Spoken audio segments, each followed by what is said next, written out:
Good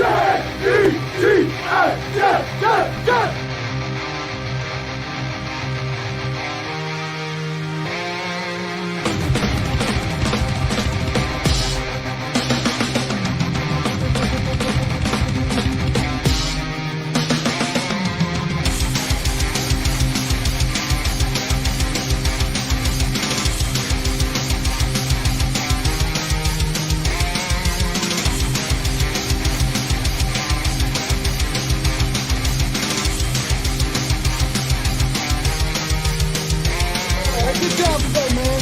One at a time, and we'll get the job done. Y'all know what to say. On three. 1, 2, 3. And the home of the Jets.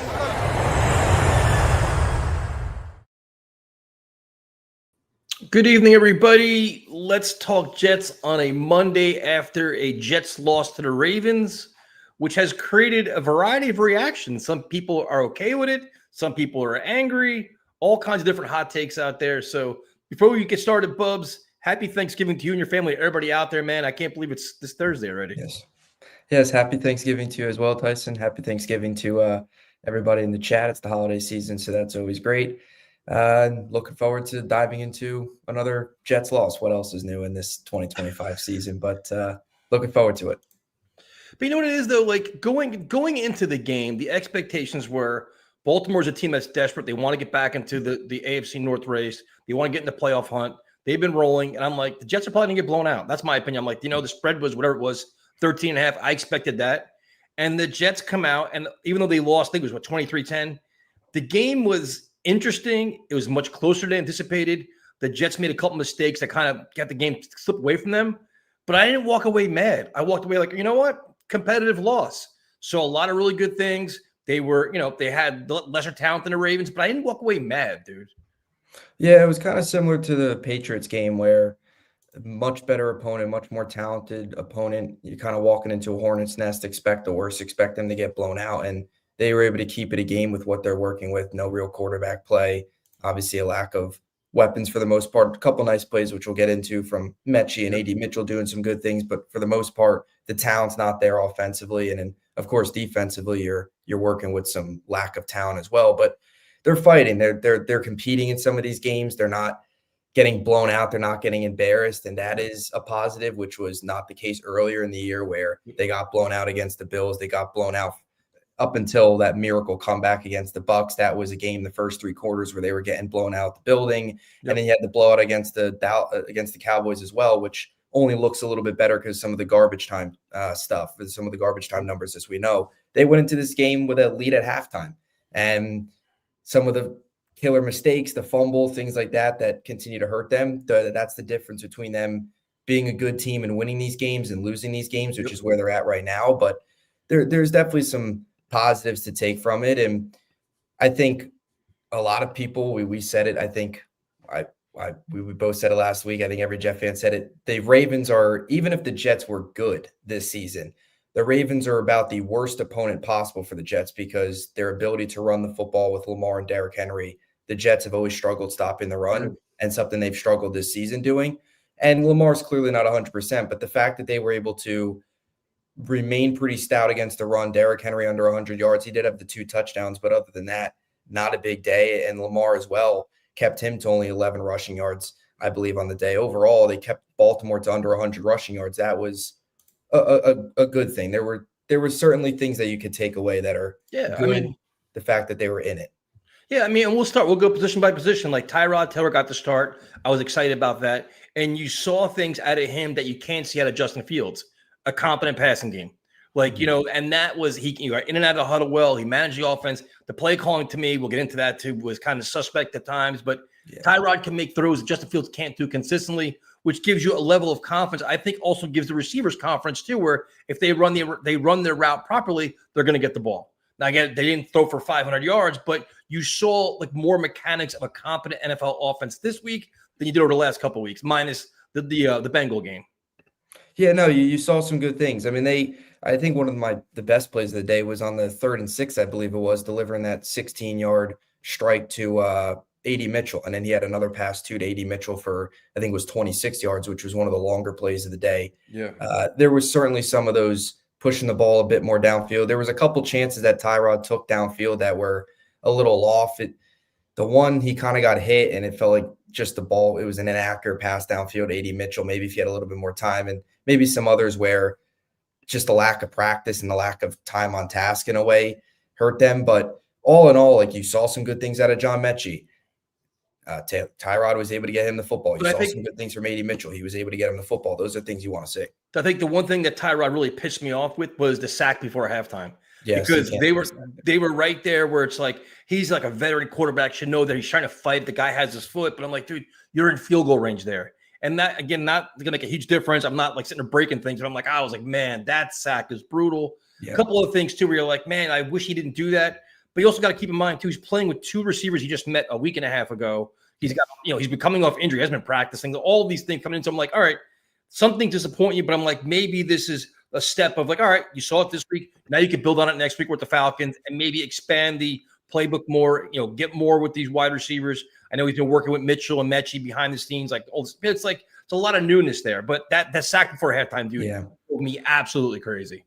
Yeah, the sack before halftime was inexcusable. That's one time you can't take a sack, and he took the sack. That is just quarterback one-on-one, offense one-on-one, can't happen, unacceptable. And you wish, as a veteran, 36 years old, right, been in the league since 2011, actually, of course, drafted by the Ravens. You'd think he would understand that. And again, it's just those little things. That's the frustrating part of all these losses is it's all these little things. It's the sack before halftime. It's the fumble. It's the two penalties. The pass interferences on third down. The difference between getting off the field and then all of a sudden that drive turning into a touchdown drive. That's the difference between a field goal and 14 points allowed. That's an 11-point swing right there. So it's those little details that a 2-9 team's going to hurt themselves with, in a team, not that the Ravens have a great record, but a team that's hot, playing well. They're going to make you pay for that. Yep. So you go, the quarterback, I thought was, he did his job. I think it was, I wasn't mad at it. Like you said, it's a work in progress. We're not expecting a high flying 35 points a game offense. You go to the offensive line and you look at, they're a work in progress. Like Olu and Membou are learning on the job. Like they came out in this. What was impressed me the most is the first quarter, they came out so physical on both sides of the ball. Like they came out, like, to Aaron Glenn's credit, they came out nasty. They came out physical. They came out, they had a blueprint they wanted to follow, and they were following it. And I loved it, dude. It's like, don't be like that. Don't get pushed around. Don't get bullied around, which usually the Jets do against physical teams. They didn't do that at all, especially the offensive line, which, like, listen, they made some mistakes. John Simpson seems like he's good for that one holding penalty a week that absolutely hurts them. Josh Myers, for whatever reason, these friggin' snaps all seem low now. For like the last 3 weeks, nobody's even talking about it, but his snaps have been very inconsistent. Mm-hmm. Tipton had the penalty, but like you're figuring out what your parts are going into next year. I'm really curious to see what the Jets do. I think you can upgrade center, and then you keep Tippmann at guard. They seem to like Tippmann a lot. So if you have Membou, Tippmann, you bring him back, you change the center. What do you do with John Simpson, though? Is he a guy that you try to give 3 more years here, or how do you handle him? Because he played great last year. This year's been a little bit more inconsistent. But that could be the new staff. It could be a variety of things. Yeah, the interior is still kind of up for debate, right? You like what you've seen from the 2 tackles. Olu's gotten better as the year gone on. Membou's been excellent. Forget just among rookie tackles. He's been great for any tackle. He looks like a seasoned vet out there with week in and week out what he's been able to do, handling some really, really good pass rushers. So you feel great about those 2, continuing to get better, continue to improve. But yeah, the interior is interesting, because then you even throw in the AVT element to it all, where do they bring him back? Is he somebody that they want on a prove it deal, and then how does that, affect the whole Simpson thing? I tend to agree. And I think most Jet fans agree. I think Tippmann's better at guard because it's less kind of thinking for him. He could just let his natural ability take over. And he did have the penalty yesterday, but other than that, this season, he's been much stronger. I believe that was actually his first penalty of the year yesterday, which is, going to happen, but that's a good thing that it took that long. Definitely better than where he was at as a center. I could see them bringing Simpson back. It was a 2-year deal similar to that, potentially 2 or 3 years. He's been a little up and down this year. There's been some of those penalties from Simpson where he's kind of been standing up for his quarterback in a way. There's been a couple of those you can understand it, and a couple of those shouldn't be happening with some of the after the play stuff. He's definitely had a drop, though, in play from where he was That's what it last seems year. like. There's there's two streams, man. You have like the YouTube stream and like the phone stream. So different streams, man. You're probably on the wrong stream. Just cut you off. But I agree. Like the offensive line, which is going to be the backbone of your team. That's like the anchor of your team. You have some pieces there. How they handle it gets interesting. So they came out physical. Then you have the running game where Breece Hall wasn't really running the ball, but they finally use him as a receiver, which has been like we've been asking for this for weeks. Like has only have one target, has only have two targets. They finally give him targets. He has the two big catches. You're like, all right, this offense is rolling. Now this game is really interesting. And then boom, the fumble on the 2-yard line. And I'm like, and it wasn't like a haphazard fumble. It was an effort fumble. He was fighting for every yard. He was feeling he had the energy, and it's like boom. And it's like the fumble was just like that was the end of the game right there. Yeah. What I liked the most was as he walked off, Aaron Glenn went right up to him, dude, walked him over, said, listen, you're not going to hang your head like a teammate's like. It seems like it's a very close team. Like they're all fighting with each other. Like there's no individuals like, listen, man, we're all in this together. Don't, whatever it is. But the fumble blew. It's no sugarcoating that. But I like how the team handled it. Yeah. It's so unfortunate that happened again because he had something with the Jets and fumbles. It's right. You had the Xavier Gibson fumble in week 1. You have the Braylon Allen fumble on the 1 in Miami, and then even the Breece fumble against Dallas going back to earlier in the year where I don't know if they go on and win that game, but that fumble was the difference between then going into halftime with points. And then I think that was 20. I think they ended up putting up like 20 points in the next 2 minutes. So that was that crazy sequence to go down like 23-3. That was that disaster where they crumbled after the fumble. And in this week where the fumble happens, it just stinks that you're so close to punching it in. And he was having such a great drive, and for it to end that way was tough. And it just not enough time at that point to come back. It was 6 minutes, 50 something seconds, I think, left at that point At that point. It was down 2 scores. It's ideally there. You cut it to 3 with 6 minutes left, get the ball back and put yourself in a good spot. I still would like to see them get Breece involved earlier in the game in receiving situations. I'm sure we'll talk about it, but the 1 4th down, or the 4th down that they went for it. We'll talk about it now, dude. It's you had a 3rd and 4, a 4th and 2 on your own 42-yard line, and it's like, first of all, I didn't even want to go for it there. I'm like, the way the defense was playing, I'm like, and I know the Jets are 2-8, nobody cares, blah blah blah. Like, no, but this is having a feel for the game, and your defense is playing that well. Don't put me in that bad spot. You go for it, and the fucking play call was terrible, and Breece was on the field for either one of them. Yeah. And then Aaron Glenn's like, well, we believe in Isaiah Davis. I don't give a shit who you believe in. Yeah. In that situation, when you're on your own 42, your best player should be on the field, and that's Breece Hall. And the fact that he wasn't, to me, was just ridiculous. Yeah. And that's where I think the coaching staff did take a bit of a step back yesterday is the Tanner Engstrand's play calling early on was awful. I thought it was terrible. Yep. I understand they want to establish the run. I get all that. And that's what this offense has done well. When this offense has been flowing, it's when the run game's been going, right? Not to rhyme there, but that's been how that's how they're set up. And Breece Hall's their best weapon. Use him on the ground, use him as a receiver, which they need to more of. But they weren't getting anywhere running the football early on. And it was the run, pass, run. The 3 runs at one time. Straight Isaiah Davis runs was just mind-numbing. And then to not go for it in that situation makes no sense either. Because if you're going to run it 3 times in a row, that better mean you're putting yourself in a position to then potentially go for it on a 4th and short. Right. And then they punt there. They take the delay game, give themselves more space to punt. Yep. And that's where I don't understand where Glenn was coming from yesterday in terms that was like Justin Fields play calling. That's like when you have a quarterback, you're scared to throw the ball, you call that kind of stuff. Yeah. When you have Tyler Taylor who's actually throwing the ball, like why you don't need to you weren't fooling anybody. Yeah. I totally agree. And the couple passes they had early on, they were executing those. They had a couple early completions early on. But I think the first 22 plays, it was 16 runs, 6 passes.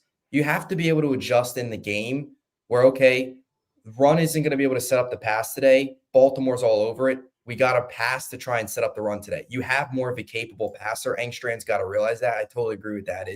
He was playing like he had Fields still back there. He was still playing scared, hoping that they would be able to break through on the ground game.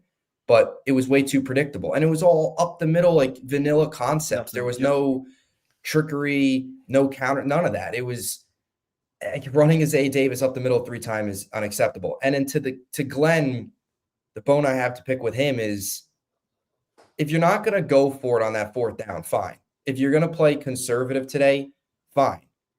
And your defense is playing well, you're in the game, you don't want to go for it and give them momentum. But then you can't go for it on that 4th and 2 later in the game. You can't punt on the first 4th down and then later in the game say, let's go for it, and all momentum was lost after that. You just can't do that. Either you go for both or you punt both. Yeah, it drove me crazy. Some of the play calling drove me crazy. It was conservative. And it's like, okay, you're respecting your opponent. It's going to be a low-scoring game, all this stuff. But I'm like, you had to at least be a threat on offense. And they were just like, they were mailing in series. And I'm like, wow, what? Like, it was like, this Fields isn't here. You have a quarterback that can throw the ball. Yep. And it drove me crazy. So then you go from that to the running game wasn't really there. I understand they want to work on Isaiah Davis. Isaiah Davis as a receiver, you get him in space, he's very crafty. He's explosive and dynamic. But like the way they used him was kind of weird. Then you go to wide receivers where, you got to like what you see out of Mechie. You have to. And it was like, he was a guy nobody cared about. They'd been here, a week and a half, 2 weeks. They haven't been here all that long. And Mechie is becoming a reliable target, good route runner, scores a touchdown again another week. And it's like, okay, now the goal of this is to get him up to speed as fast as possible, get him involved in the offense, and give them targets. Let them catch the ball and see what they can actually do with an eye towards next year. So you're seeing that from him. You're seeing that from Mitchell. Unfortunately, Aaron Smith is just nowhere to be found at this point, which is disappointing. Excuse me. You wish you saw more of Mason Taylor, but you don't. I don't know why Jelani Woods is inactive every week. How can he not, just give him a flyer, dude? Yeah. Stone Smart does nothing for you. Rutgers one catch a week, if that. I think he's a target. He's a weapon. Why do you have him if you're not even going to try to use him? This is the time to use guys like that, right? And it's just the wide receivers, you see things like Mitchell is definitely an explosive guy that can be a vertical threat. I think he's just scratching the surface with this team where they figure out how to use him and Tyrod gets better chemistry with him. But the wide receiver group, it's kind of encouraging, but I still would like to see more younger guys, dude. I know Tyler Johnson was inactive, but and Lazard was active, whatever, right? But I guess Lazard has chemistry with Tyrod Taylor, whatever. Don't care about that. Youth movement, man. Get all these young guys in and see what they can bring to the table. Yeah, I was going to mention Lazard, and guy in the chat just put it up there too, seeing Lazard on the final drive. That was ridiculous. The only Lazard sighting of the day. Really, the only Lazard sighting of the season was that 9-yard catch he had when they were backed up when the game was over. I still don't know why Lazard is active. And just 3 guys. And I'll get to receivers. I don't want to get off track. But 3 guys that are just useless right now. Lazard being active every week. Michael Clemens being active every week. And Tony Adams. Tony Adams. There is a point where Glenn, this staff, has just got to get rid of kind of the remaining just dead weight, if you will, of the right. They're really trying to remake this roster. Right? They make the 2 blockbuster trades. They've made a couple other trades with, Phillips, Briggs, and Jarvis Brownlee to try and get guys that fit their type. You can't do all that and then keep these same they're just rotting here, taking up roster space. So it's terrible. Those 3 guys, just anybody. Dean Clark can play safety. Anybody but Tony Adams now. But the thing is, what's crazy is we saw these guys in the preseason. The Dean Clarks, I think it was Jarius Monroe. Some of the guys, they were flying around. I'm like, why not? I'd rather see these guys learn now in a lost season than watch Tony Adams fuck up left and right and make these plays where you're like, you've got to be kidding me. And the other thing I like about him too, dude, he'll give up a 12-yard catch and then taunt. You give up the first down. What are you celebrating? Because you made a tackle? You're surprised you tackled the guy because you didn't do anything else right. Tackling in the NFL. Ridiculous. Yeah, I would. Tony Adams isn't going to be here long term, and that's the whole point of playing these young guys. That's all fine and good. If they're making mistakes, they got to learn from it. They're going to make mistakes, right? Az Thomas has made some plays, but he's also had some mistakes. There's been some penalties. That's all a part of the process. But I'd rather see Dean Clark or anybody, any of these guys make these mistakes because they're young. You just want to see what they look like. Give them opportunities over Tony Adams, who who he is. He's actually gotten worse. He's not any good. He's not going to be here long term. So that's just that. In terms of the receivers, and I agree, and even Pritchett, Brandon Smith, any of these guys, can they also get elevated one of these days too? Stone Smart's just exclusively special teams. You Yep. never see him actually in the offense. Jelani Woods at this point, neither there. And the other thing too is, and Isaiah Williams, who's becoming a legitimate threat as a returner, to his credit, completely surprising me. He looks more explosive. He actually looks dangerous as a returner. Why is he not involved in the offense? When he had a chance a couple weeks ago, he made some plays. Like, let's use these guys. Stop forcing other players in there for no reason. Like, and that's my one thing. Hoping, like, when you play maybe lesser competition, like say the Falcons. Well, Falcons are actually decent too on defense, but like, let these guys get chances, man. Like, open up the offense. Let Tyrod throw the ball, especially when the offense is blocking for him, when the offensive line is blocking for him. He had time. Yeah, and I would even like to see them get Mason Taylor more involved a bit more. He had that stretch of a couple of weeks where he was really playing well. I believe it was the Denver game in Denver, and then the Miami game. He had a couple really good games. He had the touchdown against Cincinnati. There was that stretch there where he was playing really well. And it's not that he's just not getting as many opportunities. He only had 3 catches, 5 targets. I would like to see him get those 5 to 6 catches. Well, they got to stop running the ball for no friggin' reason. Mm-hmm. Yeah. It's like, and this is something, Aaron Glenn talked about. And the question is, what's up with the communication problems in week 12? I think it's literally all these new players out there. You're trotting in new quarterback, new receivers, all this. I think that's something that they hope will get cleaned up over the next, I'm hoping this week, but that's something that I'm not completely surprised by. But the offense, I think you felt a little better with Tyrod at quarterback, but the play calling with Engstrand just kind of left something to be desired. The fumble, it's like they left points on the field, the sack. You figure Brees's fumble 7, the sack before halftime is 3. They left some points out there, man. Yeah, definitely. And just to the positives of the receiver room, I really liked what we're seeing out of Mechie. These last 2 games here, really, really good. Back-to-back weeks with touchdowns. 6 catches, 65 yards was the final line yesterday. Really good to see. They're open. Like him and A.D. Mitchell, they get open a ton. It's just having that quarterback that can deliver them the ball. And more importantly, it's on the quarterback to get them that ball, on time accurately, which we saw Fields struggle with a little bit. And even there was a couple of those missed timing throws, which you hope get cleaned up as the year goes on between Tyrod and them. But also it's on them too to finish the plays. They both had their fair share of drop issues throughout their career. You saw it a little bit on Thursday night with A.D. Mitchell, but both look really, really good. They both look really promising. And that's a really good sign for the future, because you look at the way this wide receiver room kind of pans out next year moving forward with assuming a rookie quarterback. You have Garrett Wilson as your number 1 healthy, clearly.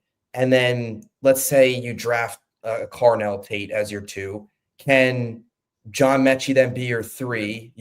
A.D. Mitchell your 4, and can Arian Smith then show you something and maybe be your 5? And all of a sudden you take what has been a really rough year for this receiver room with a lot of moving pieces, and you start to feel better about it.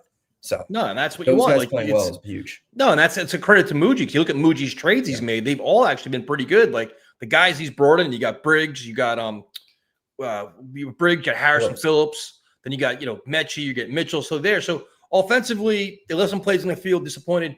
Defensively, I was ridiculously surprised yesterday, especially in the first half, where to me, Harrison Phillips is emerging as a true leader on this defense. He is nasty. He's physical. He plays a lot of emotion, and he's playing hurt too, which is crazy. Yeah. You look at him. Briggs had the sack. Jermaine Johnson's getting disrupted. McDonald. You have Quincy Williams flying around. That benching clearly pissed him off. Sherwood played a little bit better, but they looked a lot more physical. They looked a lot more sideline to sideline. They were better. They weren't getting pushed around, and that to me was encouraging. Where you see that, and then you look at a lot of young players getting experience too. Malachi Moore's learning on the fly. A.Z. Thomas, you mentioned Tony Adams already, which is just whatever. But Stevens gave up the one big play. But they lost Quentin Williams, they lost Sauce Gardner. They really haven't missed a beat. They've actually probably played better at this point. Yeah. But they're playing a lot more physical, they're playing a lot more fast, making less mistakes, which is encouraging. Yeah, they're playing a lot better, definitely. And they're against some good offenses, right? Baltimore and New England these last 2 games that easily could have been blowouts with some of the guys they're rolling out there. But yeah, you're seeing good things. Harrison Phillips and Juwan Briggs, those 2 trades look like absolute home runs for Muji, especially Briggs. He's been excellent. He's really taken over kind of a pass rushing role, especially since Quinnen got traded. He's really taken over with another sack yesterday, 3 sacks total, 20 pressures on the year. And he's only played, I think, 160 pass rushing snaps. So he's taken full advantage of his opportunities. AZ Thomas he made plays. He's had the penalties, but there's been a lot of competitive penalties though. It's not like he's being like, listen, I'll take these penalties all year this year for him. Not that you want him, but like he's learning and gets very good receivers at being tested. And that's all you want. He's physical. It's not the moment's not too big for him, doesn't seem like. Yes, you prefer take the AZ Thomas penalties over the Tony Adams penalties. Or the Sauce Gardner penalties. Yeah, or those. But yeah, you'd rather see it out of a young player learning than Tony Adams, who shouldn't be out there. We've talked enough about Tony Adams. Continuing to see Malachi Moore. Quincy's been playing. He looks a lot like 2023 Quincy. Yep, he's flying around. Since getting benched and Quinnen got traded, he's on a revenge tour here. But he's looked really, really good. He's flying around, which is good to see. Jermaine, Will McDonald. The next step, they just got to finish some of these plays. They get to the quarterback and then either a scramble or there's defense doesn't quite hold up in the back end and they're not able to finish, but they're around him. To me, there was three. The second half is where it all fell apart. You had the Isaiah Oliver, I think it was a 3rd and 15. He had the pass interference. The Jamien Sherwood should have had Lamar Jackson sacked. He slid over his head, gave up that, and the next play they give a big pass. Then you did Tony Adams penalty. It was like just all comedy of errors. You're like, well, there's where the defense gives it up, but they kept fighting. Like they were under. And again, I understand this is not a loser mentality. It's like you're looking at the state of this team and where they're at. Where a lot of them could be quitting and not giving any kind of effort. They're playing their ass off. They're playing physical, and they're clearly undermanned. But those penalties, it was like 1, 2, 3. But the Sherwood miss of Lamar Jackson, dude, that could have been an enormous sack that changed the whole direction of that half. Yeah, that was bad. Completely missed him, had him wrapped up, and Lamar kind of just threw him off of him. The two penalties that were killer, it was the Tony Adams penalty and even the Isaiah Oliver penalty. And that was also so killer because it's a 3rd and 15. It was a broken play. Lamar had to roll out. He chucked it downfield, like 34 yards downfield, turn your head, play the ball. And that's what's tough is because Isaiah Oliver's another one. He stinks. But him and Tony Adams, they're not going to be here next year. And that's just what tough is seeing those calls on those guys because they're just not here long term. So, like, what does it matter other than just frustration in the moment? But there is part of me that, like, the way Quincy is playing, now they won't do this, but you're not going to bring Sherwood and Quincy back. But, like, there is part of you that wonders if Quincy continues to play like this, do you keep him moving forward and make a change with Sherwood? And I don't think they will because it's kind of costly because of the contract. But I don't think they will. Quincy's playing really well. When Quincy's at his best, he's a beast. Yeah, I'm thinking like now, I think he probably just playing his heart out now. Yeah. With good film on tape so he can make big money in the offseason. Yeah, I think his days are numbered at this point. Yeah, and who even knows how much he actually wants to be back, right? Trading Quinnen. That's what I think he's listen, he plays like this, you feel encouraged, but, and I'm not opposed to Steve Wilks leaving either. I just think at this point, Quincy's like, all right, you bench me. I'm going to come back. I'm going to show you what I can do, and I'm going to leave. They're not going to tag him or anything. He's like, no, and he's going to go test free agency and be out of here.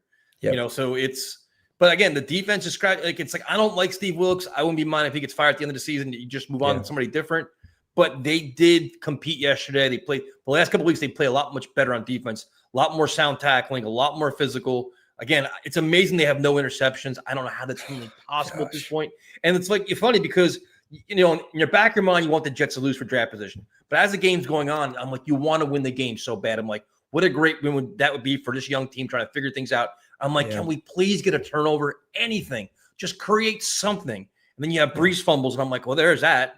But, like, how does this defense get nothing? Like, it's just remarkable at this point. They can't just turn. Like, usually you fall into an interception. Like, like one just comes into your hands miraculously. That's not even happening. No. Yeah, I don't think they're going to get an interception all year. The thing, they're not even close. They had some close ones earlier in the year, right? The Steelers game with Brandon Stevens right through his arm where he slipped. There was a couple close ones. I mean, you did have the one go through Jarvis Brownlee's hands against New England, but that was kind of a yesterday. Yeah, he did. He played better back in the nickel. What I like about him, his tenacity, man. Like, he does not. He is nasty in the run game. He's a willing tackler. Like, he brings it. He talks his shit too, but like that. You figure Brandon Stevens is a big time tackler. I think AZ Thomas probably has some pop too, where that's like, all right, now you know what Aaron Glenn's mold is for a corner. You don't want to be too aggressive where you get a lot of penalties, which was Brownlee's problem the last couple of weeks. But I think if with good coaching and good discipline, he's going to be a player, man. Yeah. Yeah, no, I agree. He's back in the nickel. He looked a lot better, and he's a good tackler, and he's a physical player and a thumper in that secondary.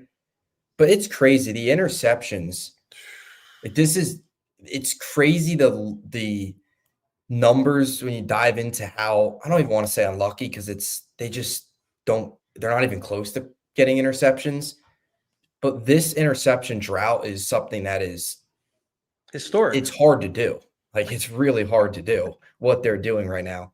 And I think a lot of it is on Wilkes personally, because you look at the amount of times that they run man versus zone. When they blitz, they run, I think it was like 60%. When they run man, it's 35.9% of the time they run man when not blitzing. But when they do blitz, it's 60%. Yeah. I just think it's the amount of blitzing. I just don't think there's enough, I guess, they're not getting, but they're not even getting enough pressure to rattle the quarterback to force him into errant throws. Like, if you start beating up a quarterback, he gets happy feet, lobs one up, all that stuff. They're not really doing that consistently. They get him uncomfortable. Like they had Lamar Jackson a couple of times running for his life out there, and he turned into positive plays. But you're not like, you need a quarterback you just beat up, and you just gets like, well, you know what, I'm done with this. They're not really getting it. But I'm kind of with D-Rock and everybody else. It's like, I just don't think Wilkes is the answer. I don't. Yeah, his scheme's so vanilla, and the reality is, look at all of the quarterbacks that have torn up this defense. Lamar didn't tear them up yesterday, but like the worst games for this defense has come against the best quarterbacks, which shouldn't be a surprise because when they look at this defense and they look at some of the third down coverages, they see it coming. Yeah, they're licking their chops. It's so predictable, and there's no adjustments. It's been the same thing every week. Yesterday was actually probably the first time guys were running wide open all game. You didn't really see that. Well, you think about it. Look at how many broadcasts. I think it was Greg Olson, Tony Romo. Like former players were saying, "No, we know what the play is." Like they go calling the plays out. Like, wow, they're not changing anything. So, and that's a Wilkes thing. But the other thing too is it's surprising. I'm wondering if Aaron Glenn's getting a little bit more involved on the defensive side now. We're like, all right, listen, with an eye towards next year, be like, you know what? Wilkes is going to be gone next year. So I'm going to start getting my fingers on this defense a little bit more and getting my say to kind of get what I want because we're not going to be doing this shit next year. Yeah. And you look at Wilkes, we talked about this a little bit last week. You just look at his career. He's been one and done in a lot of places. He doesn't last long in many places. Just going through the list, I put it together last week, just thinking about, the potential of firing him. He was Arizona, a little bit different because he was the head coach, but only 1 year in 2019. He was a one and done. And he was in Cleveland for a year as their DC. Then he went to college with Missouri for a year. Then he was in Carolina where he was the interim, only there for a year. Now, coach got fired, but still only a year.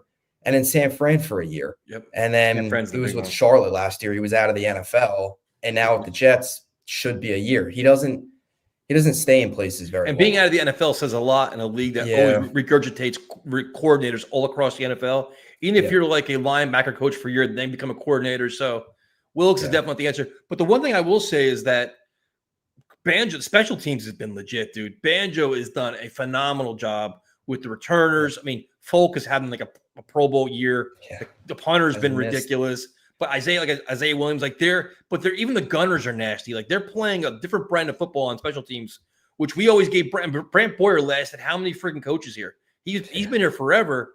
It seems like Banjo's has invigorated this group a little bit. They play a little nastier. Yeah, Banjo's been excellent. What he's done with Isaiah Williams has been one of his biggest positive impacts, just turning him around from the nightmare against Miami to turning into a really, really good punt returner for this team. And then even Nwangu as well, who's, if he's healthy, an elite returner. But yeah, punter's been great. And punter's been great. And look, we always say this, a lot of people, when people don't want to talk highly about the punter and kicker, but the reality is when you don't have them, you're miserable. It's like a relief pitcher in baseball. It's brutal when you don't have one or they're struggling. We saw last year the impact of a Zerline down year. Folk's been excellent, and you give them credit for McNamara because they picked him out. Like him and Kai Kroger came into camp. They were competing. McNamara was at the Bengals, I believe, training camp last year and was cut. They took a chance on him. They saw something in him, and he's turned into one of the better punters in the NFL, which is a really good thing.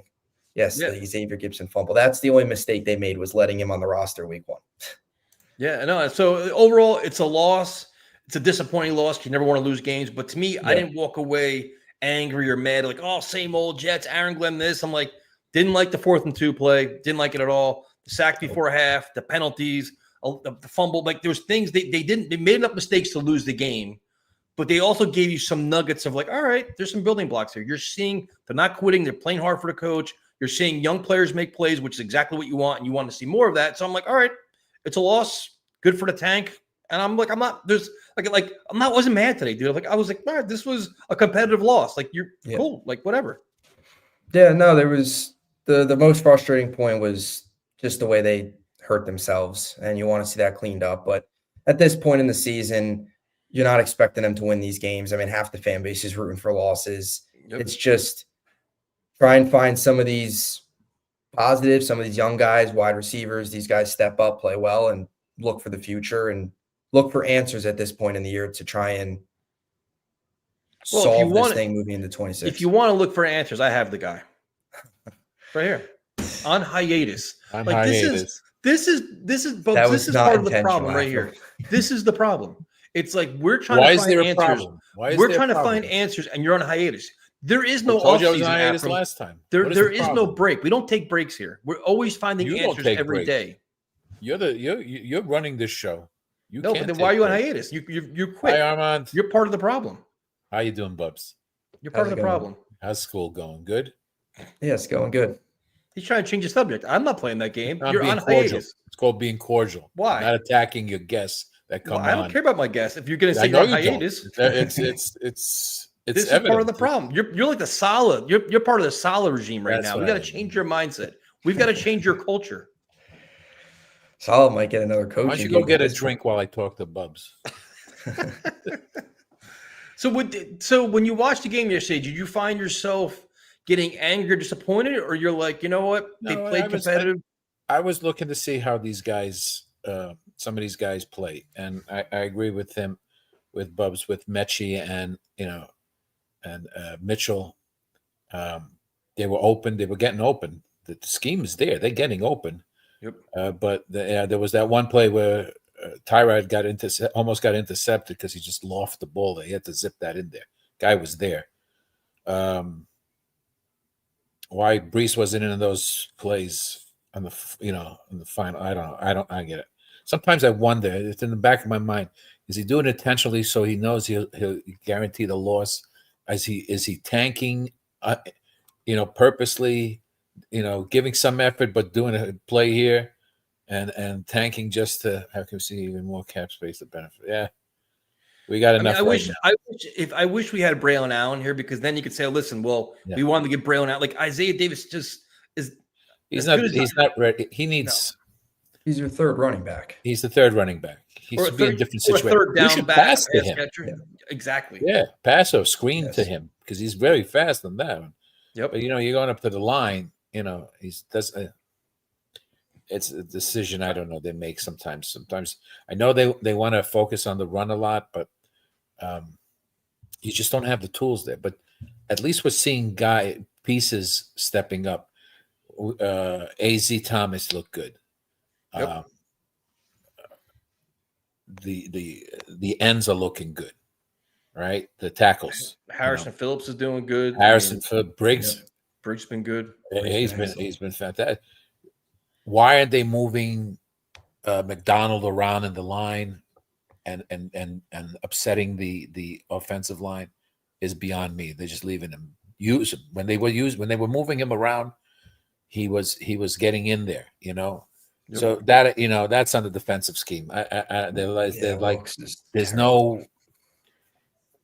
There's no ingenuity when it comes to that. There's no, it's just basically vanilla what he knows, and that's it. This is the old style way. We're just going to go end to end. And I mean, they contained Lamar even though he was hurt, they still contained him. They didn't want to. They didn't They want looked prepared for sure. Like they Right. knew like they got good pressure. They had a spy. They looked prepared for him. At Yeah, least. no, they were somewhat competitive. I think they didn't adjust well to the second half when Baltimore made some adjustments, because they let him run right down the field. Well, most of that was guided by penalties too, though. They Yeah. had like 3 enormous penalties. But when you're out of position or anything, you're not that. That's Yep. that's also when you got young guys just making, you're going to see it. But I think we Jermaine Johnson's expect coming it. on. Jermaine Johnson's coming on too, though. He's being yeah, a lot more yeah, explosive. a lot more he put some disruptive. pressure on, forcing him to make some bad throws or just throwing it away. Yep. There's some hope. I mean, But you here's look your at question. yeah. Are the Jets, do you feel based on yesterday, do you see the Jets as an overall team, as a team that's slowly but surely improving? Yes, with some pieces. Positivity. Now, Muji's making some good moves. Right? Very good moves. You got some good money. You got some good picks. You got to hit, of course, on the quarterback. But you want to hit the quarterback and give them guys that are seasoned, all right? Yep. Because you don't want rookies playing with rookies, really, for the most part. Like you said, as many weapons. I'm in the belief you got to try to sign Brees. It helps a young quarterback. That's me. But I people think that say you could get another running back.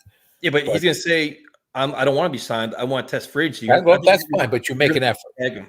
You're going to You tag make him. an effort. You try to sign him, whatever. It would be good for if they're going to draft a young quarterback. It's good to have a piece like that in the backfield. So they got to start using also the tight end. You draft them second round. I mean, there's a reason. I don't know why the tight end is not used as much in the offensive scheme. I don't know, unless he's not getting open. But guys are getting open. That's the thing that gets me. Guys are getting open. But we just don't have that quarterback that can read right away, Well, I mean, but like Tyrod Taylor's played this game for 45 years. I know. Like, how hard can this offense be to not see wide open maybe receivers? he gets better with more reps with the team. Remember, this is only his second start. That's what I'm saying. I'm hoping as it plays out, they open it up more and they get more confidence in him. Yeah. If you start seeing some gelling with Tyrod and he doesn't get hurt and he continues to play, you're going to start seeing some better play, and then you could see, if the scheme is working and you got something to look forward to. Yep. But listen, even though I'm a hiatus, I see some positivity. Be a Giant fan. Wow, such hatred, and 3 days away from Thanksgiving, and you. Well, you're talking like a turkey right now. Yeah, you see that? See that? Where's your goat? Right here. Want to hear it? Hold on. Yeah, play with the goat. There you go. But I'm going to keep it short. I just wanted to get on. You're on hiatus. Wish you guys and everybody in the chat a fantastic Thanksgiving. Be thankful for the people that are there. Treasure the moments that you spend with your family and your friends. That's what it's all about, not just the food. Just have a great time and remember what's most important in your life is your friends and family. So when is your hiatus over? Just so we know. When you'll see when I put my name back on there. That's when you'll know. So now you're that guy now. Yeah. Okay. Play with your goat. Have a good night. Happy Thanksgiving to you and your family, man. You too. Thank you so much. See, he tries to come in all calm and collected and all like you can see behind him, man. He's just not prepared anymore. He's not doing his job. He used to have all this cap information, contract information, all that stuff. He has none of it. So the one thing that's getting really, really interesting though, because now we all have an eye towards next year, right? Obviously, looking at quarterbacks. I'm watching quarterbacks I never even thought I'd watch before. Yeah. And it's becoming more and more apparent to me that I think Ty Simpson's not coming out, and I don't think Dante Moore's coming out. So now it's going to be Mendoza or bust for the Jets, for some, not for me. But that makes things really interesting when you see, like, if they keep losing, you're not as bad. I think they're, fourth in the tankathon right now? They're not too far off. Yep. But listen, I'm tired of losing too. I get it, but they're losing. This season is lost. But if you're looking for your quarterback, a lot of these guys are either not impressing or they may go back to school. And the quarterback class may not be as vast as everybody thinks, where it could be one quarterback taken in the early first round, maybe some of the late. It gets really, really interesting, man. Yeah, it'll be interesting to see once the dust settles, and then you also have your risers during the combine, and you'll have your risers during the pro days as always. So I'm sure there's a couple guys that are kind of lower now in terms of the noise around them that'll raise up, once we kind of get to February in that March range, about a month out from the draft. I still stand on, if you love a guy so much, like if they love Mendoza so much, right now you look at, and the Saints are ahead of them at 3, and then it's Tennessee and the Giants at 1, 2. Mm-hmm. Tennessee's not going to take a quarterback, and Nope. the Giants obviously aren't taking a quarterback. Nope. So if either of those teams are looking to move out, stockpile more picks, and you love Mendoza so much, you move up and get him. And I'm still in the mindset of, like, if you take a quarterback this year and it doesn't totally work out, that shouldn't remove you from taking a quarterback next year, even in the event of. It depends if you're taking him, though. Yeah, where they are taking him. And I mean, who knows at that point? Like, this is looking way down the road, but if they would to take a quarterback this year and they win 4 games next year, there's a good chance Muji and Glenn are getting canned anyway. So you're probably in a situation where the new regime would be taking another quarterback at that point anyway. That's like worst case scenario, way down the road. But I mean, this is what I'm looking at now is, like, if you want to, if Mendoza's your guy, like, we're all studying Mendoza, we're all watching him, and he's got some good things, he's got some bad things. To me, it's like, if you're a quarterback that I'm trading up for, because in my demented world, I think the Jets are going to win at least 2 more games. I think they're going to find a way to win games where they're going to probably be in that 5 or 6 spot where, they're looking for a quarterback. There's a lot of other teams looking for quarterbacks too that may also be infatuated with Mendoza. If it's Mendoza or bust, this guy's got to be a slam dunk, dude. You can't like him or really. You have to be like, this is our franchise guy. He's a face of our franchise. Like, he has to be that guy. Because if not, you don't reach for it. You don't make moves to appease the fans, or don't go like. You have to have a plan. Like, all right, you know what? We may go Jeremiah Love at 6, whoever it is. But, like, you may say, you know what? We may go wide receiver at 6. We may go defensive end at 20-something with the Colts pick, and we get a quarterback in round 4. Like, that may happen too. There are many different ways you can get a quarterback, but right now it's like, to say Mendoza is a slam dunk must-have for the Jets. Me personally, I'm not there yet. I'm not willing to mortgage my entire draft for him. Yeah, well, that's the whole thing is, if they love him enough to trade up, then you have to be right about that at the end of the day, because you can't, right? Especially when you have this many holes. Like, you have these draft resources, which is great, but you want to make sure that you're getting the most value for these picks too. To have 5 first-round picks, you better at least, you need to have studs coming out of that. Yeah, and the whole thought on picking a quarterback in the middle rounds, certainly you've seen that brought up as well. I mean, I know somebody brought up at the USC quarterback. Yeah, I think it's Jaden Maiava. Yeah, I watched him on Saturday. Good player, but probably not a top, as of now, first-round pick. But who knows, right? These guys, it's only November. I mean, I remember going back to the Zach Wilson draft. People had Kyle Trask getting taken in the top 5 back in November. Before the season started, look at all the players. There's Carson Beck and Drew Aller, all these guys. All like, oh, slam dunk, you got to get him. And look how much changed as the season starts. I think also when the college playoff starts too, that's going to change a lot of views too. Where, all right, you've had these good games, bad games. Now you're under the spotlight of a playoff game against two very good teams, good opponents. That's when it gets interesting too, man. Because then you see how do you show up there. You get evaluated by that as well. Yeah, it'll be kind of the Trevor Lawrence, Justin Fields showdown. Yeah, again, we get But it's gonna be interesting, especially if the Jets win some games, man. It's gonna get real interesting because if you're sitting at 5 or 6, it's tough, and they've got some games against teams that are potentially in the quarterback market. You got the Falcons coming up. Well, the Falcons don't even own their picks, so that doesn't matter. They got the Rams pick, which is a joke. They won't even have a first-round pick, so scrap that. But you got the Saints, who will be right in the – I mean, they're 1 ahead of you right now at 3 wins. So you lose that game, that puts you up there. And then we'll see what happens with Tennessee and the Giants. Neither of those teams are taking quarterbacks, but still ahead of you.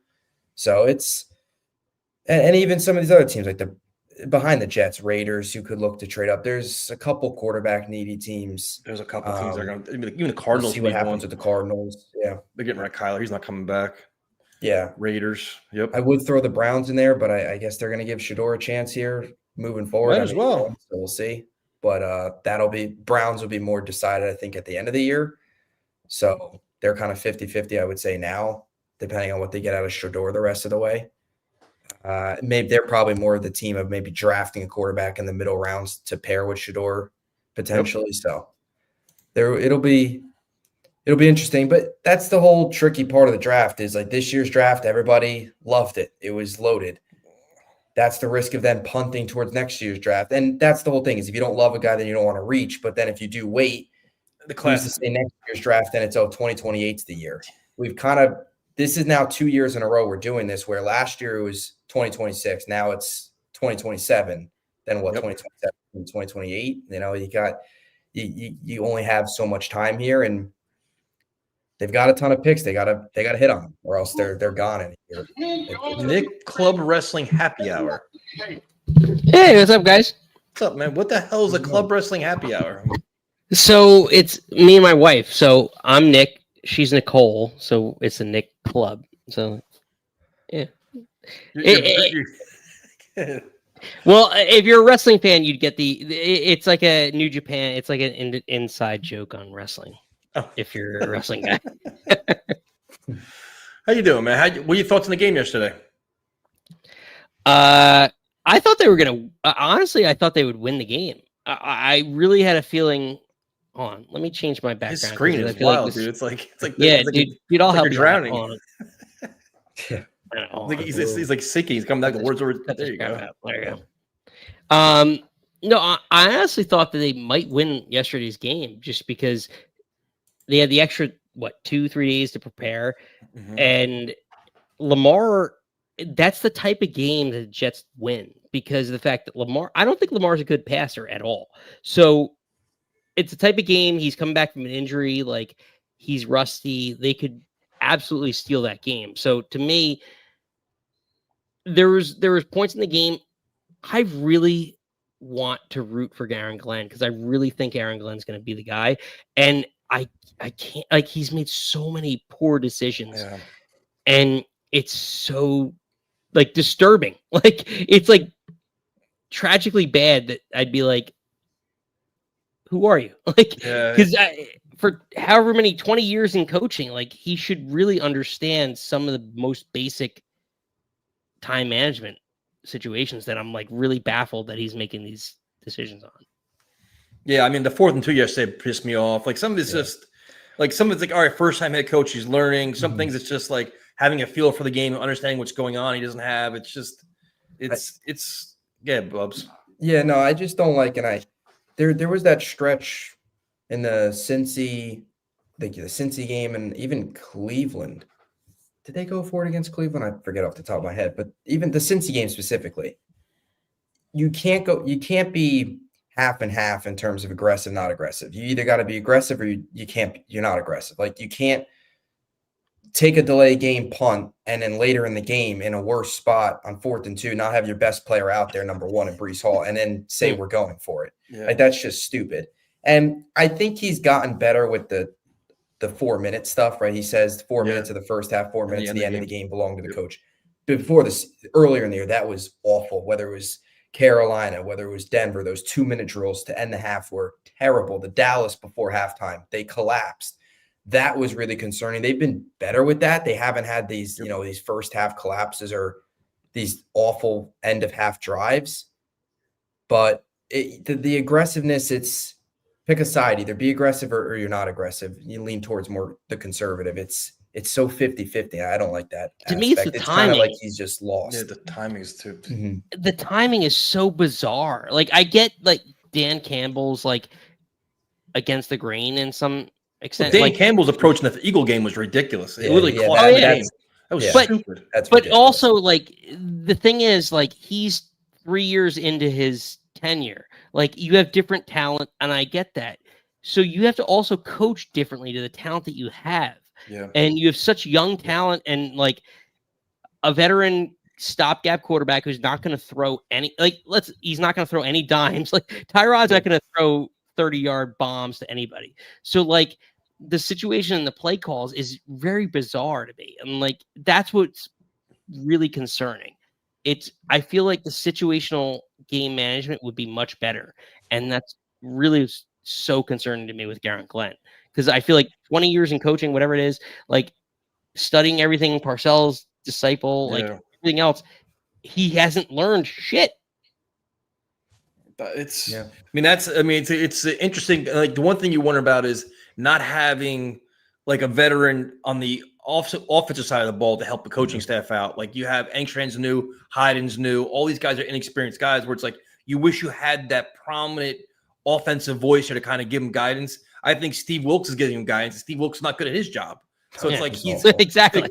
And that's the one thing you wonder if like Aaron Glenn's a smart man. Like I want to root for him too, but like you got to figure as they self-scout themselves at the end of the year, like, you know what, this coaching staff, which I put together, may not be as advertised. I've got to make adjustments to get better out of myself and my team.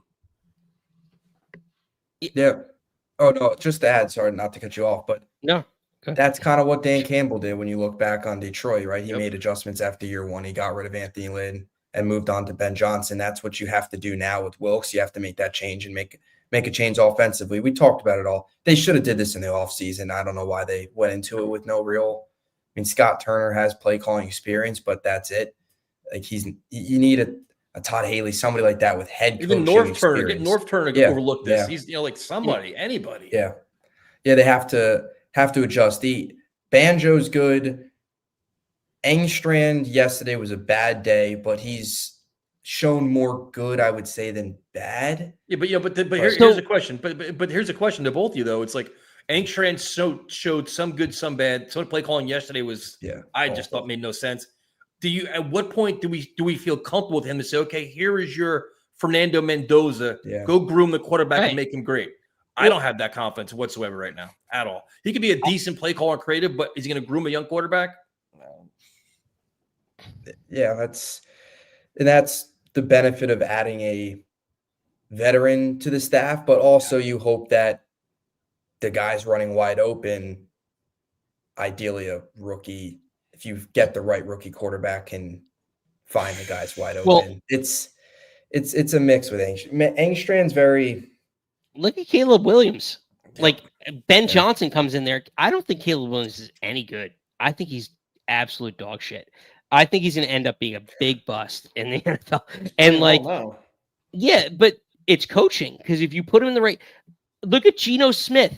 Geno Smith is a prime example. Like everyone's booing him out of Vegas, and he's Chip flipping Kelly. off the fans. You know, like Well, Chip Kelly got fired today too, though. So it was but Pete Carroll won a Super Bowl, did he not? Like, Yep. So I mean, say what it is, but like you still have a Super Bowl winning head coach who put a coordinator in place and still couldn't help you. I don't know, man. Like you may not be that good. Yeah. Like Seattle may have just maximized their ROI on what he was and just picked up a better quarterback in the situation. Like, I don't know. It's really interesting because like I feel like there's so much talent on this team that they could build around, but they don't have any vision of what they want to do. Well, can the quarterback play be holding it all back? Where if you had a more competent guy, Justin Fields isn't a competent passer by no means, and Tyrod Taylor is a shell of what he used to be. He's still decent, but like if they had a guy a level above that, would we seeing much better offense because the guy can read the field and spread the ball around? Would that help? So to me, like, no, 100%. Like any quarterback, like it's you touch the ball 40 times a game, so 100% you're going to help if you're that good. And this is going to be unpopular opinion, but I don't like Mendoza. I think this kid's going to be a huge bust. Oof. There's Who do you people, like? some people have concerns. That's not you're not alone, man. I just get this feeling that like he's surrounded by a very good team. He's coached very well. Like he's just going to be a huge bust. I like Dante Moore better. I like Ty Simpson a lot better than him. Ty Simpson's fallen apart the last couple of weeks. Man. He threw 2 picks against Eastern Illinois. Those were rough. He's had a rough couple of weeks. But like I think Ty Simpson's got a ton of talent. I think he needs another year. Like this time next year, I think he's going to skyrocket. Yeah, but like that's my point. It's like I don't love any of the quarterbacks this year. I think they all need to take some time to sit. But like, same thing with like, to some extent, the Giants' plan, like with Jackson Dart, like you had 3 quarterbacks, and like even though you skipped the depth chart when you did it, you can still sign a veteran quarterback, maybe even a decent backup that's everyone knows is a veteran backup, and sit this person for 6 to 10 games to get ready. And Jameis Winston, the perfect fit for them. That's a perfect guy to have. Not for the Jets. He's already under contract with the Giants, but like that's the kind I of would guy love you him for the Jets. Yeah, I would love him for the Jets. Is he got a 2-year deal? Yep. Yeah, because I like $4 million or something. It's cheap too. Yeah, I think it's 4 per, like 8 It's over cheap, the man. 2. Yeah. Yeah, like he's the type of guy like I would be 100% okay with. Like he knows his role, he plays his role, and and he's not they going to hold should've your won. offense back. That's the Yeah, whole thing. Like yeah. he can make all the throws. He's going to throw his interception, but like you could run your offense and see what you have in your receivers and your play caller. Yeah. Well, you know what I Gotta take love about chances. him is he's one. And I don't know much about like some of the younger quarterbacks coming out, but like he's one of the few people. Like Russell Wilson was the same mold. Patrick Mahomes to some. I don't know if he played dual sports, but his father was a baseball athlete, right? Like there's some like symbiosis between being a dual sport athlete, especially with baseball and football. Like I think there's some, like if you're a pitcher, like Jameis was a pitcher, like there's some accuracy issues, like in throwing, like there's some level of like if you play dual sports, I'm really interested in that. Like Kyler Murray, like you're a center fielder, no, like, but there's different, skill sets to each position that if you're a dual sport athlete, there's some interest to me. Yeah, I mean, it's this quarterback thing is going to be interesting, man. It is going to be so interesting because we're going to be debating about this for freaking 5 months. It's going to be nuts. It'll be so you get to the draft and it'll just be like quarterback. Just you don't even want to hear the word quarterback. And the thing is, That's it's how like much- if these guys go back to school, like Dante Moore and Simpson go back to school, this class gets a lot thinner, and then you just don't want to see the Jets get desperate and make a dumb move. I honestly, I don't care who comes out this year. I don't want them trading up for anybody. Yeah, it's fair. Like, stay where you're at. I don't care if you feel like the best position is quarterback, great. Like, but if it's edge rusher, take it. Like, to me, this year is about building the team. Like, you have so many picks. Don't mortgage it. Just and so many holes. Yeah. They're not one player away right now. No. So, Nick, thanks for calling, man. We appreciate it. Amen. Later, dude. As always. All right. I remember those days of the whole Rodgers thing where it was, we're all in, and then you were just, all we need is tight end, wide receiver, safety. It's the same thing. Like, think about how we break down games now. It's like, well, we need probably at least one receiver. You want you may need 2 linemen. You may need a safety, 2 linebackers, another defensive. Like we have so many holes, dude. And there's so many areas you want to upgrade your talent.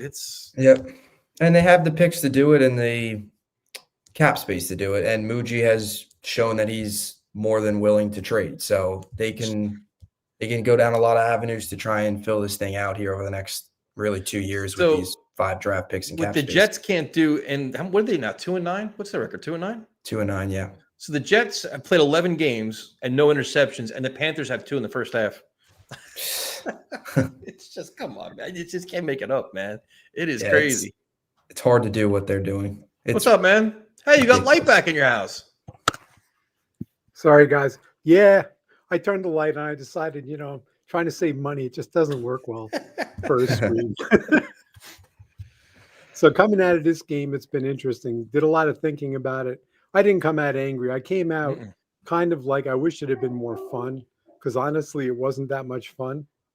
But watching it, they do look better. I mean, there's a lot to be said. Those 2 young receivers, Muji looks like he's like, the rug. He's been in a rug auction or something. The guy's great. He may end up ruining whatchamacallit in Philadelphia, Howie Roseman. He might be that good. I think another interception. Sorry, 3rd interception for the Panthers. Go back to Mac Jones. Brock Purdy falling apart. No, but you're right. They definitely Muji. Like you look at it, like it started off rough. I think their first move that backfired on them was getting Fields. All right, And then, your initial foray into free agency wasn't ideal with the wide receiver group. Look at all the guys they signed. Stone Smart, special teams guy, we talked about it. Tyler Johnson, Josh Reynolds, none of these guys have panned out. But they pivoted. They owned their mistakes. They pivoted. They made mistakes made moves since then that have all seemed to be panning out, which is encouraging. Yeah, I wonder. I mean, I don't know what the dynamics were preseason, why they got the guys he did. Obviously, Reynolds was probably Glenn. There was probably a large part where he had a lot more hand, and maybe he's given Muji a lot more latitude. And working with the coaching, the scouting staff and stuff. But he's done a good job, and I was happy watching that. It was nice watching young receivers starting to shine a little bit. I mean, Mechie looks really, really good. He could be a number two. He could be a number two, and they were getting open out there. That's the thing. I kept hearing, it pissed me off. I kept hearing from all the field supporters, oh, it's not his fault. The receivers couldn't get open. Well, those guys came in there, they got open, and you couldn't hit them. I mean, the point is that these guys, it means the scheme, whatever he's got out there is working. And I think I'm optimistic about that. I mean, I think Glenn is getting a culture change there. The players are buying in. They're not giving up. They are playing hard. They're playing aggressive. Is Glenn's play calling the best? His game management? That 4th and 2, and the thing about that was you can tell he's trying to imitate friggin' Dan Campbell. He's got to stop that. He was told by Parcells. He was told by Peyton. Glenn quoted them. He said, be yourself. Well, he's not being himself. Nope. He's trying to be Dan Campbell. I understand that he's a defensive coach. He wants to be aggressive, and defensive coaches are by nature not. But you've also got to be like, you've got to be there. You've got to know when to do it in context. We always used to get mad at Todd Bowles. They'd be down 2 scores late in the 4th quarter. He'd be on the 45-yard line of the opponent, and he'd friggin' punt on a 4th down. You don't do that. And that's the thing. You don't want that extreme either. You want to be somewhere in the middle. I mean, the real question here, and this is the thing, watching all this draft talk and tanking, the Jets do have a dilemma, unfortunately. They just don't have a quarterback. And you look at the Giants, they've got a lot better because they do have a quarterback. It makes it so much easier to fill in personnel. The Jets have personnel and a quarterback. And now they're faced with a bunch of decisions, and none of them, they all can fail very spectacularly. They can try to draft in the draft. And even Mendoza, people have this idea, you draft the number 1 guy, he comes in the league, and he's going to burn the league up. He doesn't need any help. He's going to be fine. That's what Mike Maccagnan thought. Mike Maccagnan drafted what he thought was the best player and didn't realize the guy may not be a fit. They've got to be a fit, and you've got to figure out, first of all, what is your offensive scheme? Right now, we don't even know. Angstran's scheme is high school level football. I played high school football. This is. Well, I think, but don't you think that's? But I think a lot of that was because Justin Fields was so bad, though. Well, I understand. That's why he wants Tyrod to play, to see what this offense actually is. I mean, how much can Tyrod do? I don't know, but Tyrod's been around long enough. He can handle a more complex offense. He can handle this stuff. And the thing was, Angstran wasn't doing it. And he came out very cautious. He's got to realize there's nothing to be cautious about because the Jets are not trying. This is not about winning anymore. They know that. They'll try. The players want to win. And I'm not saying tank, but they're realizing that the real value is, what am I going to do for next year? Well, guess what? We've got to evaluate Angstran too. We got to see, can he come up with a scheme? Is it clever? If he's calling a high school offense and that's all he's calling, then I'd really be concerned because you ain't going to win with that. Nope. You can't win. It's the same reason I don't like what's normally portrayed as a run-first offense, where it's run because you're covering for a passing. No, it's run setting up the passing.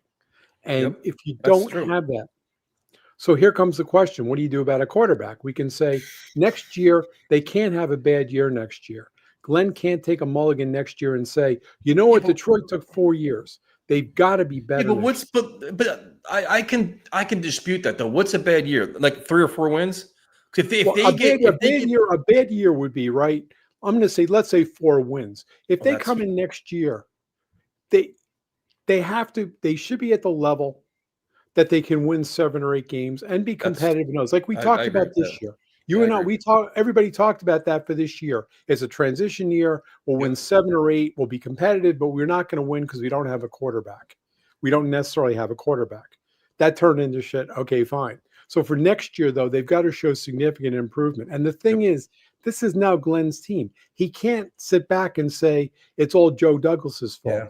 Well, but the thing is, they'll have to be better next year because they have a lot more talent.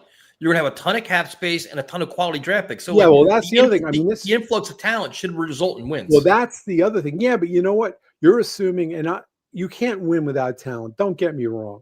You're not Right. going to win with a bunch of bozos. But the other hand is you can have a great team, and if you don't have the coaching, you aren't going to win either. Well, that's the X And factor in all if this. you don't have a halfway talented quarterback, I don't care. And that's Yep. going to come to question. So next year, there's all these options, right? You can draft a quarterback, hope they're good, hopefully sit them and don't let Woody and Jaime jump around and say start them. Let them sit out, see if they're any good. If they have to sit out a whole year, they'll sit out. But that's one of the things I'm against drafting somebody like Mendoza. You've got a hyped quarterback. Friggin' well, Woody and Jaime are trying to justify raising ticket prices and charging $100 for parking and sell more tickets. He wants hype. You can't do that. Mendoza, I don't think he'll be ready. And it's stupid. There's no reason to. We're not expecting. But the thing is, like, you would hope that you're right though. The Jets got to sell tickets, but you'd hope that, just say in a world they get Mendoza, knowing that going into the draft they want him, you would sign a competent veteran quarterback that is the guy that says, you know what, Mendoza's not playing until he's ready. This guy's going to play. If you don't like it, we don't fucking care because we're not forcing him into a mess. Because as an organization, we've already learned this before. We've seen firsthand how to ruin quarterbacks. Yeah. Well, we hope. And the thing is, I'm That's a not big saying it's going to come down to this is something we talked about when they hired Glenn. Is Glenn going to be strong enough to tell Woody? That's the good question. And is he going to be able to get Spielman and everybody else to tell Woody and Jaime stay the hell out, especially Jaime, stay the fuck out of it. If there's anybody in the Jets, I'm telling you, there's anybody in the Jets organization that's whatever the snake in the grass, it's Elhai. It's a fair question, man, because I have this weird feeling though with the power structure the way it is with Glenn, Muji, Spielman. I think Woody Johnson's like, all right, football guys making football decisions. I think maybe it's my blind faith at this point. I just think they have their vision for next year, and Woody's gonna give them a chance to play it out. But if it doesn't start working out, and this is 2-13 at one point next minute, like, well, you know what? Now I want to do what I want to do. Well, that'll happen. I mean, unfortunately, it also means Glenn's out the door and stuff. But this is what I mean. We need to have a good year. And the thing is, you've got a couple of different options, right? We've talked about this ad and find them. You can draft a quarterback. You can draft, a rookie quarterback, hire a decent veteran, whoever's out there, and you can name names. It doesn't matter. Some quarterback that at least as a start has been a backup, might have been a starter at some point. Maybe Tyrod, 7 or 8 years ago. Yeah, exactly. Younger version of Tyrod. Yep. Tyrod when he's 30, 31 would have been perfect. Jameis Winston, you're right, is perfect. Or and he's Andy Dalton when he was younger. Yep. He'll make the fans happy because Jameis Winston, at least you're going to get something out of him. Might throw picks, but at least it's fun. Yep. But the point is, because the other thing is having that quarterback there, Engstrand's got no excuse. He can't sit there and say, I'm babying Justin Fields.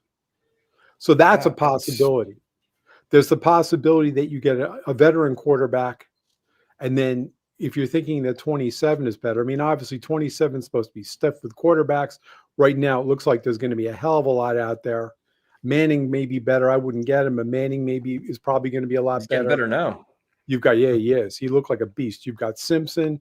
You've got Moore. You've got other guys that it's almost like that's the way. It's almost like that's the way to go, dude. If you think about what he's saying, though, but you're right, because you think about all these guys that, in theory, going back to school, where you have, Moore and Simpson and Manning year 2. It's like, just say I don't want to get Kyler Murray. I'm going to fight with Ian about that tomorrow. But a guy like that for next year, say, listen, the Jets are going to use their draft picks for everything but quarterback.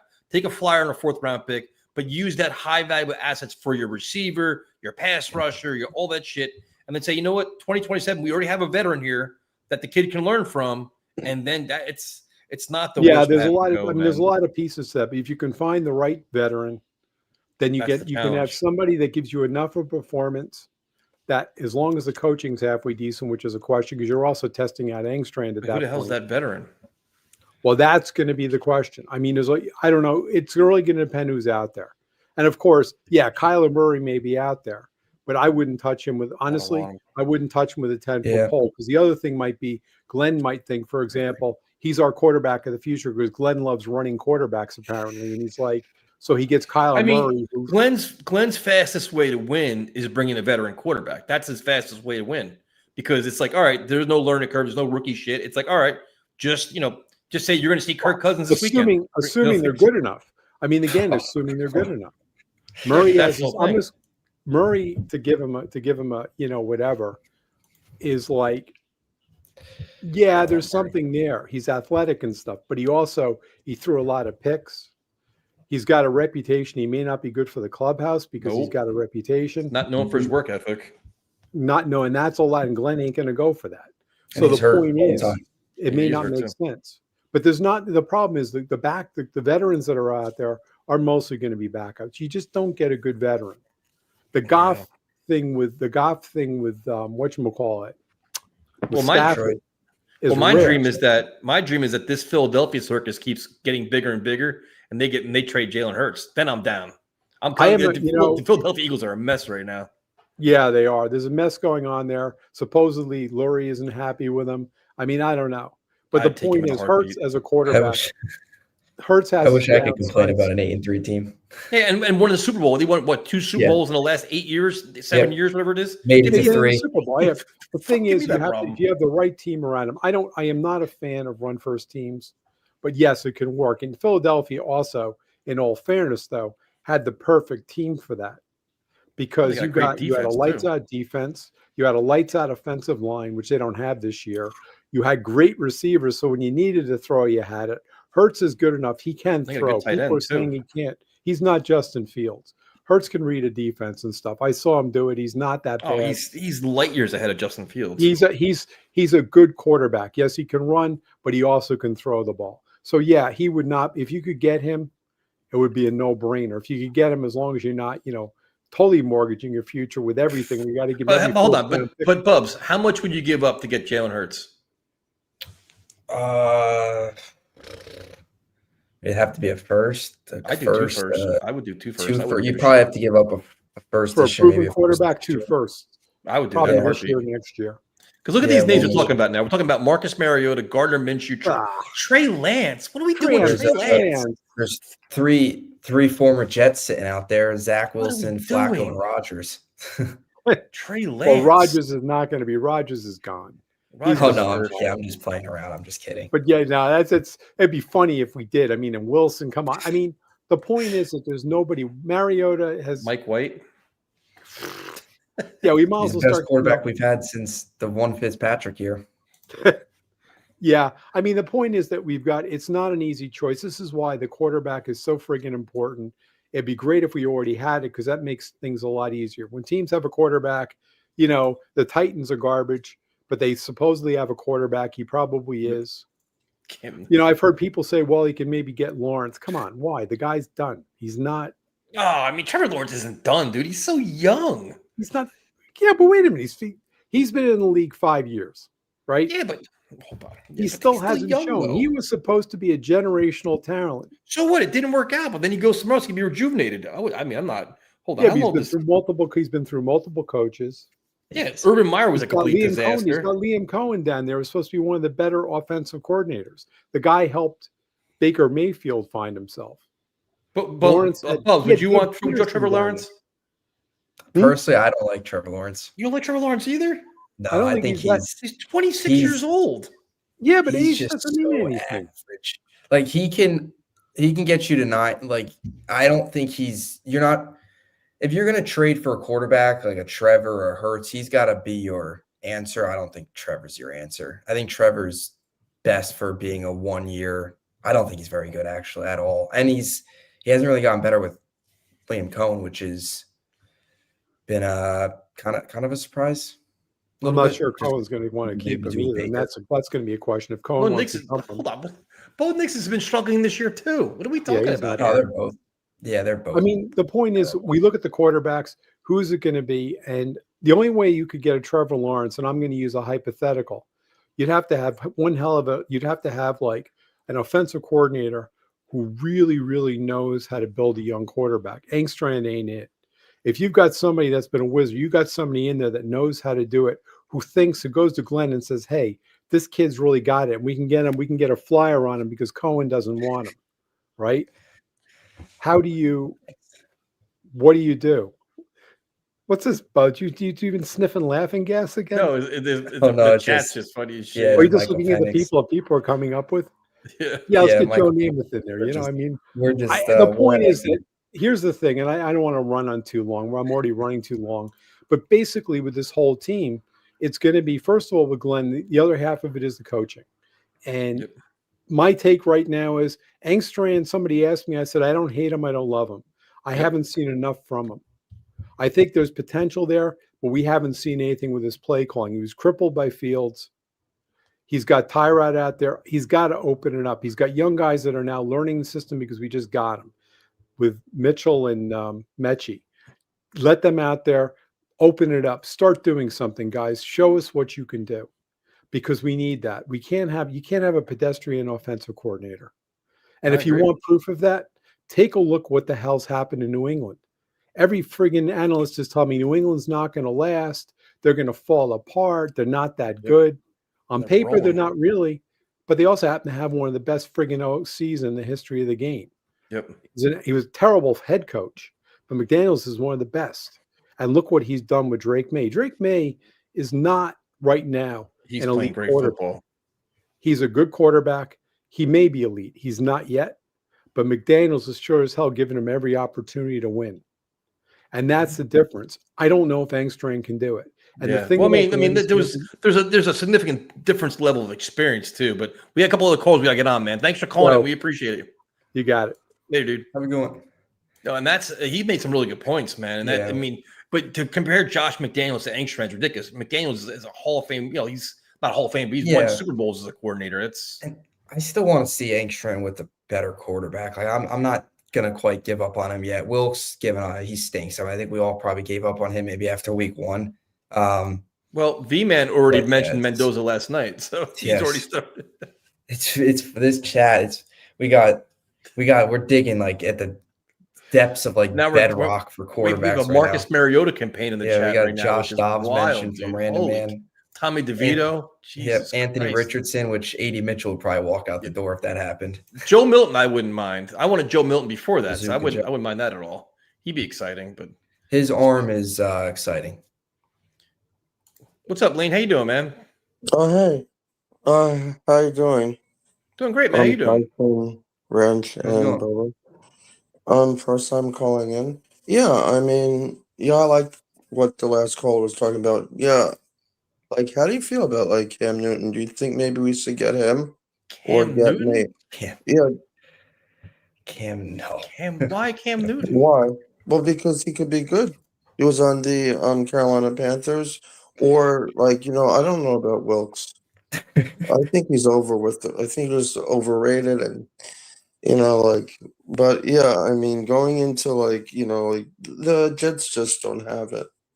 I mean, honestly, you could blame. You could probably. I mean, you could blame like Aaron Glenn that he just didn't do what he was supposed to. That he's not doing what he was supposed to do. So now, I mean, who do you get as a coach? You get. I can't do this. I can't do it. I can't do it, Bob. Sorry. Now, I just can't do that. I knew it. I knew it once what we were in for once he called in. I just can't do it, man. I just That's- can't do the yeah, call. that- Was just not. I just couldn't do it. That's the lane It's train. He's lane I don't- train. Yep. Is this Once- what the guy does? He like trolls people. Is Yeah, that what he calls into Jake's show all the time, and he always like he's got some takes, that's for sure. because I was gonna usually I would rip the shit out of somebody but I'm like, you know what? People deal with things, man. So I don't want to be like I used to be. I'm more mature now. I was gonna rip them to Yes. shreds. I'm like, you know what? I'm gonna let this one slide. Developing. Yeah, but I can't do that. I couldn't do it. I was like the Cam Newton thing. I was like, I'm not gonna do it. Then he's like, he was just all over the place. Yeah, I had to be. So yeah, Yeah, the just Cam couldn't do it. Cam Newton mention was something. Yeah. So I was like, I can't just, I'm sure he won't call it ever again. So that's cool.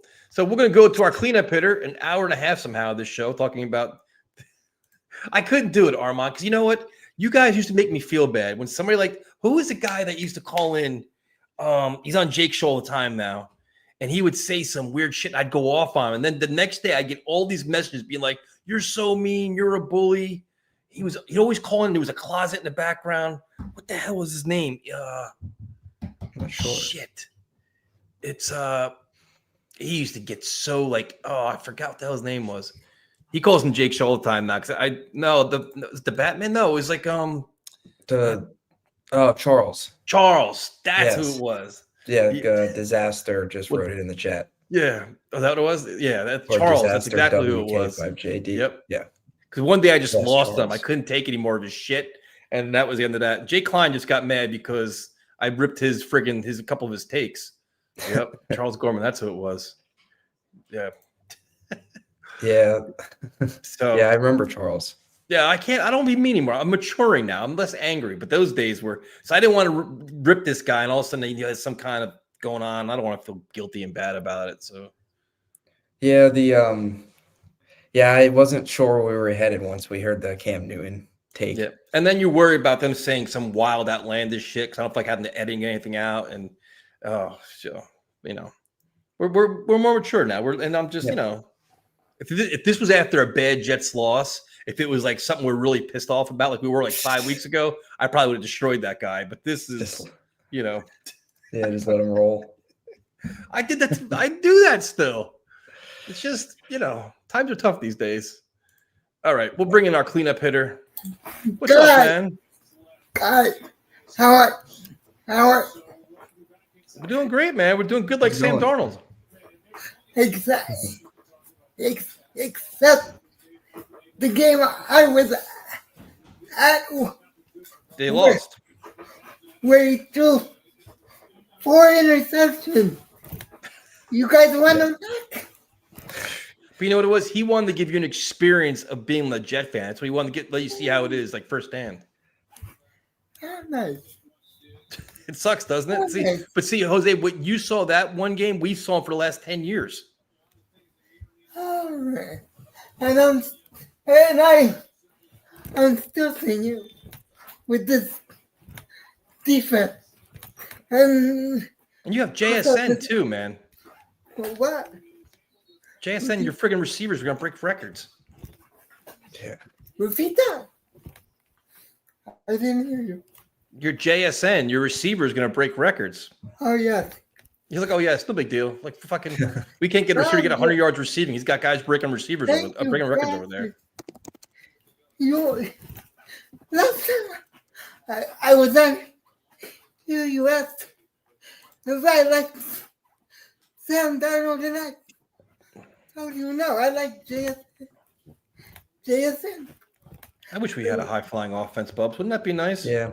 Dude, these would be days, the old call-in show days were wild, dude. Like the radio days, we used to go off the rails fighting. It was bad. We were so angry all the time. But now we can't get angry now because we're so irrelevant. It's hard to be even angry anymore. Like we were mad for the first 6 weeks of the season. Now we don't even care anymore. Everybody's just numb to it. Yeah. Can I give you my draft pick? And I know it's only November. Go for it. They'd be better than Bubs. Draft Caleb down, the safety out of Caleb Ohio Down, State. player. You guys need it. You know, we need. Here's my question for you, Jose. This is gonna be an assessment of your college football evaluation skills. Is Jeremiah Love the Heisman Trophy winner? He's a top candidate. He should win it. I'm telling you right now, he should win it. Yeah, he's better than I think he's better than he's Mendoza. better than Mendoza. But fucking Mendoza. Jeremiah Love is just Yeah. phenomenal, bro. He's got legit game-breaking explosive talent. The numbers he's getting now, he's getting like 8 carries, 14 carries. He's not even carrying the ball 30 times a game. Would he be mad if the Jets draft? Well, think about this. Look at the Detroit Lions. They took Jahmyr Gibbs. They weren't worried about that. And you figure when the Jets had Breece Hall, Joe Douglas was talking about getting another running You're back right. too. That's You're right, right, Bubs. Brace Chris. yourself. That's the why Jets I'm. get him. I forget it. I will be so unbearable to get. Oh yeah, that's right. You're there. Oh, dude, I guarantee you, if they got Love, I will find a way to interview him. I promise you, I will. You would be arrested before. No, I'll tell you, I'd use every freaking contact I have to get that interview. I You promise would be that. arrested before the Jets let that happen. No, they won't. No, they've The approved my Jets interviews. do I just not haven't done like any. I'm not on their shit list, surprisingly enough, right now. They're kind of like leaving me alone. It's a miracle.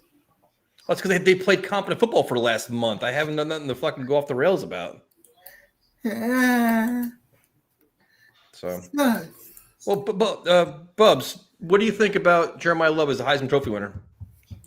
I think he's got a good shot. I don't know what the exact odds are, but the updated odds. He's not the favorite. Still Mendoza. Yeah. The Mendoza probably wins just because The quarterback. he'll probably win, but he's averaging like 7.1 yards per carry. I think I saw. Yeah, It's he's crazy. incredible. He's so explosive, And- so physical. He's Yeah, it'd be versatile. almost another running back snub because last year they gave it to Travis Hunter, who a lot of people thought they should have given it to Genty. So I Yep. could see it being another running back finishing behind, well, in this case, a quarterback. Guys, I hope you guys have a happy Thanksgiving. I Have a great Thanksgiving, Jose. Yeah. Have a great Thanksgiving. love you guys. Love you too, man. Have a good night. Yeah. Peace. Later, dude. Have a good one. All right. Well, thank you guys for joining us. We have Jets Falcons on Sunday. Yippee. There's two streams. There's a YouTube stream and a phone stream. So there's two different streams. You know what I was just thinking? What? I forget who brought it up about bowls, but I don't know why. You remember when I was just thinking because of the possibility of what's his face? Brady Cook playing. You remember when they went up to Foxborough, 2016? It was like that Bryce Petty run. They were down, I think it was like 41-0, and he kicked the field goal. Remember that? I think Fitz actually saw some time in that game. I think Bryce Petty started. Because then they had like that Saturday night game against Miami where Bryce Petty got sandwiched by Ndamukong Suh and Cameron Wake, I think it was. There's been some dudes. It was just, I was going down memory lane of the end of well, not really the end. That was Bowles' second year, but yeah, the conservative Todd Bowles 41-0 field goal was always good. We've had some rough times with this staff, man. This organization. I mean, it's been brutal, dude. Yeah. So bad. It's the 10th straight losing season and now 15 years no playoffs. So it's been a lot of years where Thanksgiving the season's over. We haven't been able to get to Thanksgiving. The last 2 years we haven't gotten to. It's tough enough to get to Halloween. It's our goal. You barely get to Labor Day. Thank you guys for joining us. We definitely appreciate it. Have a great Thanksgiving. Tomorrow night, Ian and I will be fighting about Kyler Murray. So if you want to listen to that, it'll be at 7 o'clock, which is going to be a complete disaster. And we'll talk to you guys later. Have a good one.